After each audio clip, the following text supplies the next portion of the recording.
Hello everyone and welcome to our first episode of Talking Heads. I'm joined today by the CEO, President and Chairman of Shure Incorporated, Schyvinck. Personally, this is a conversation that I've been very much looking forward to ever since visiting the Shure headquarters in Chicago back in 2017. And after several pandemic-related postponements, I'm glad to say that we've finally made it happen. I feel greatly for you in this respect, Chris.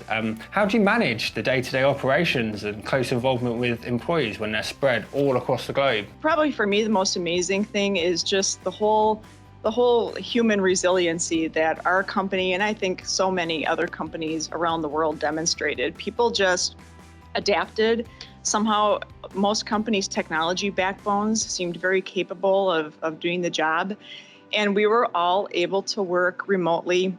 And I think the biggest work from home experiment ever devised on the planet. Our Talking Head series is mainly about the sort of unique perspective that is afforded by CEOs and things such as this. And you're kind of doubly unique in this respect. You're one of the only women CEOs in the pro audio industry, and you've been with the company for around 30 years now. Do you feel like gives you a different perspective once again? You know, I think being with Shure for as long as I have, what it has given me is a complete 360 view of the company and therefore the industry as well. When I started with the company, I was actually more involved with our manufacturing side. I'm a manufacturing and mechanical engineer by schooling.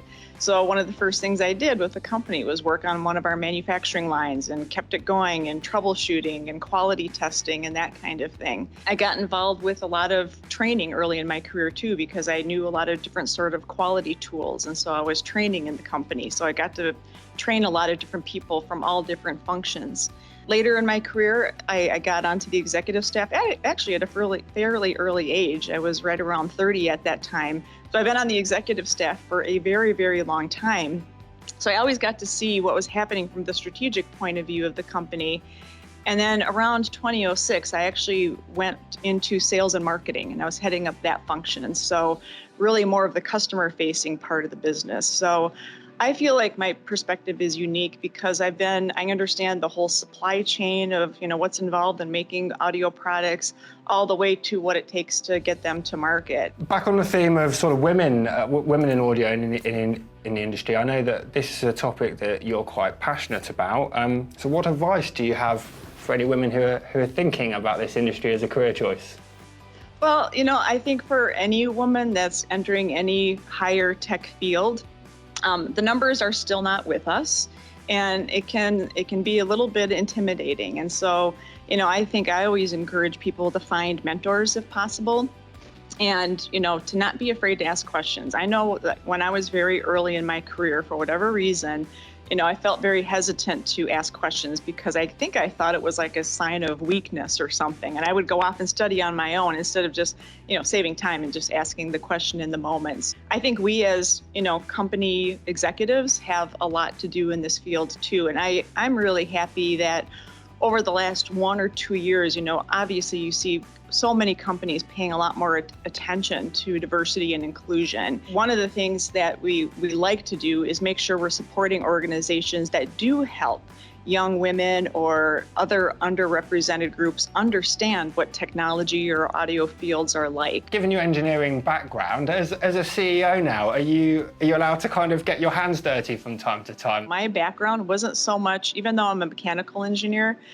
I didn't go down the design path or development path. I was more on the manufacturing side. So I'm a little bit more dangerous when I step into one of our manufacturing plants. I'm always asking questions like, how come that's like that? Or how come you're testing that, like that way? Can't you test that a different way? And, so the factories are a little bit more where I like to play. But I do have the chance to get early prototypes. So that's where, I do have some fun. I have somebody reporting directly to me that makes a lot of our consumer devices. So I get early earphone prototypes and, I try them out and I get to do some of that kind of fun stuff. And aside from the product side of things, what's your favorite part of your job now?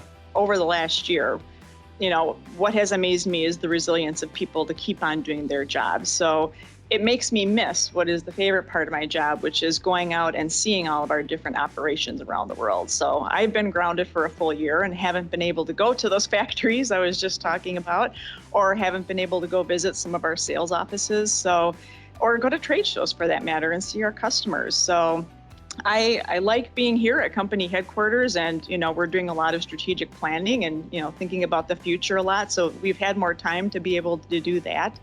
But there's nothing that replaces getting out into the field. So that is definitely the favorite part of my job, is seeing people, seeing customers, meeting all of our associates around the world. What would you say has been your greatest accomplishment throughout your career at Shure? I've seen so many changes in this company, and I like the fact that you can look at a company. We're going to be turning 96 years old at the end of this month, actually.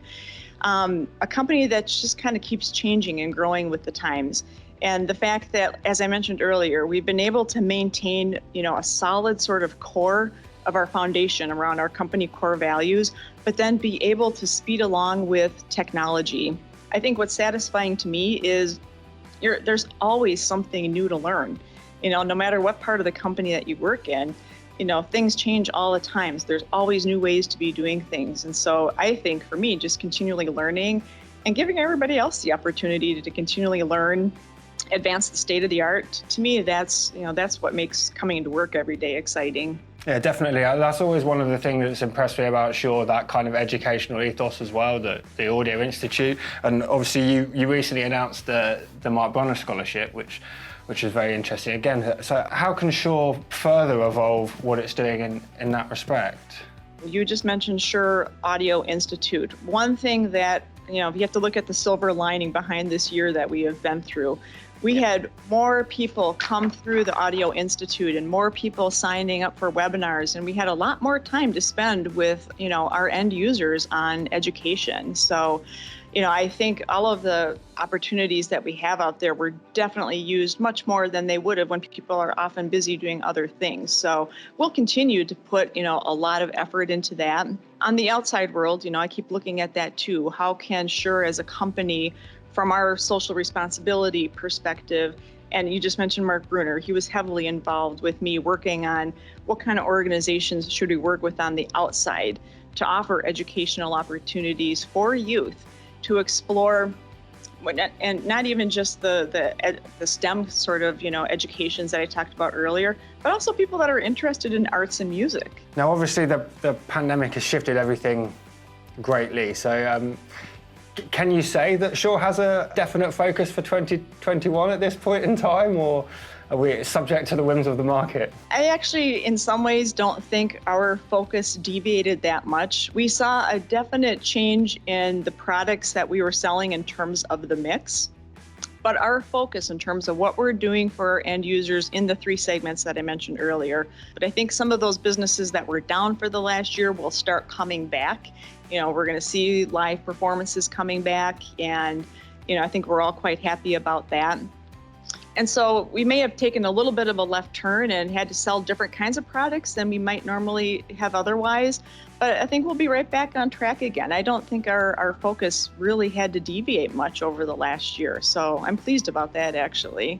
Did the pandemic change your timeline in terms of some product launches and things like that? Did you have things lined up that you've held off from, or it's business as usual? No, in fact, the contrary. What was most amazing to me was that I talk about people working from home.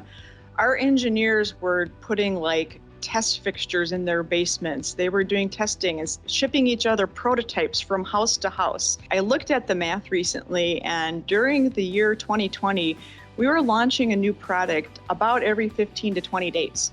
So you just hit on what was one of my biggest concerns. Would we be able to get new products out the door without people being able to come in and work in our labs here at headquarters and be able to collaborate together? But they were really able to figure it out through a lot of creativity, and we really did not slow down the product pipeline at all. So yes, you did hit on my biggest concern, which ended up not being a concern, actually. Christine, thank you very much for joining us today.